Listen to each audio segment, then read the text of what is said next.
Hi guys, welcome back, and thanks for joining me again, your movie guru, with another review.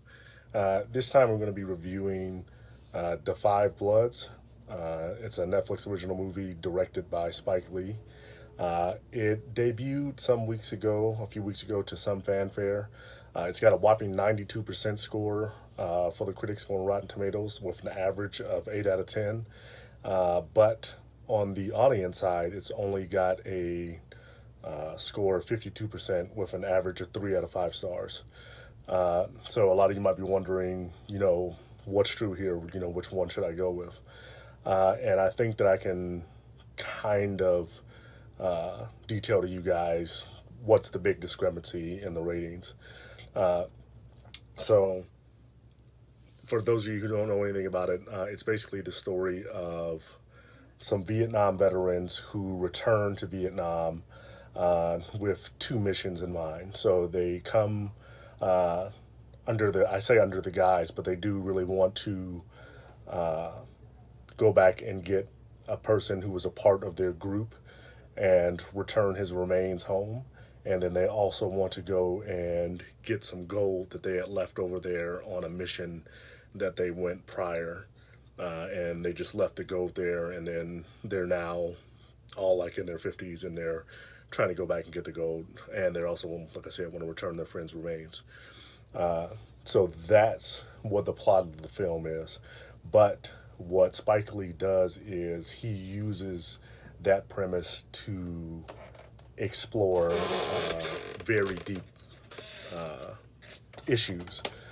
Some of the issues he explores are how would these people feel defending the country in the late 1960s and the 1970s, when some basic civil rights were things that blacks didn't enjoy.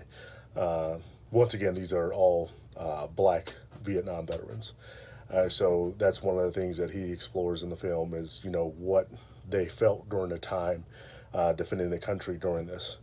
Some of the other things that he explores is the effects of post-traumatic stress disorder that a lot of veterans feel, that were in combat, and it went unaddressed.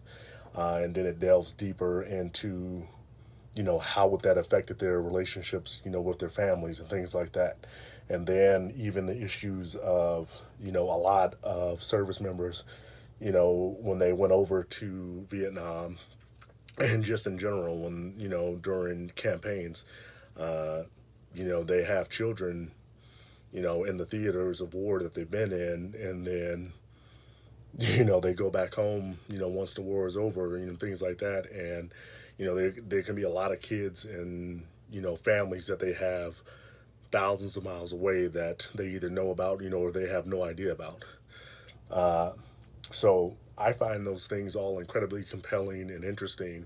And then especially during this time, it really focuses on the black perspective of a lot of things that are not typically portrayed in when you see a lot of war films. You don't really get to see that perspective. I keep talking about a film that I love, Saving Private Ryan, and which is a great film, and it didn't need to get into that.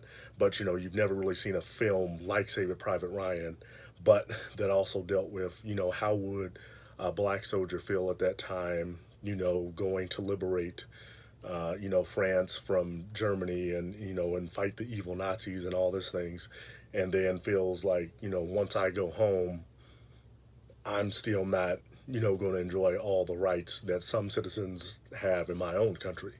And so, like I said, I find those things very interesting, and I find that very compelling about the film.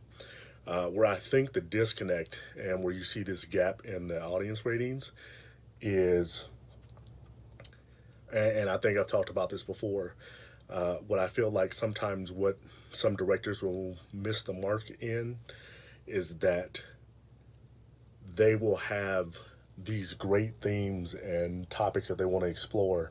And what they'll do is they'll say, hey, I want to talk about this. And then they'll build a story around that, instead of having a great story and then incorporating things that they might want to talk about into this already fantastic story that they've got. And so that's where I think maybe the disconnect was. As far as a film standpoint, getting back to that plot I told you about, hey, these black Vietnam veterans are going to get this gold that they left over, and they're going to encounter some problems along the way. That story, a good setup, that's a setup to a good movie. This is an action film. This has got automatic weapons, war scenes and things like that. But that kind of fell flat, in getting into the issues of PTSD and how it felt to be a black American during that time, and things of those narrative. The story of, the action film of, hey, let's go in there and get this gold. Let's, bring the old band back together, and go back to our old stomping grounds and get this gold. That story wasn't as compelling as it could have been.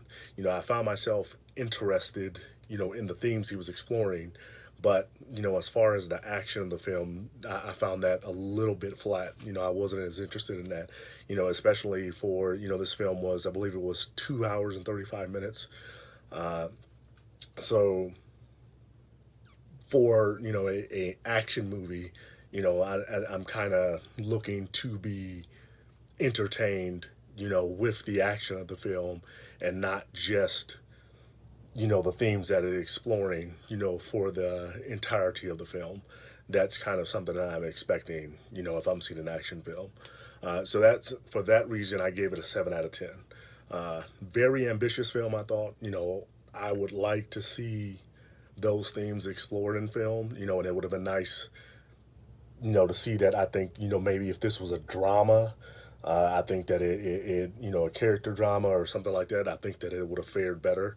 But housing an action movie, I think that if you're going just to see an action movie, like I want to be entertained, I want to see things of that nature. I think if you go on with that mindset, then you'll leave kind of disappointed. But that's what I've got for this one. 7 out of 10. I do think it is worth watching. Just not if you're expecting a Rambo type film. You're not going to get what you're coming for. But thanks for watching, guys. Appreciate the support. Once again, hit the like button, hit the subscribe button if you like what you see. And thank you guys for watching. Leave me a comment. I try to respond to my comments. I like discussing film. Thanks once again, guys. I'll see you in the next one.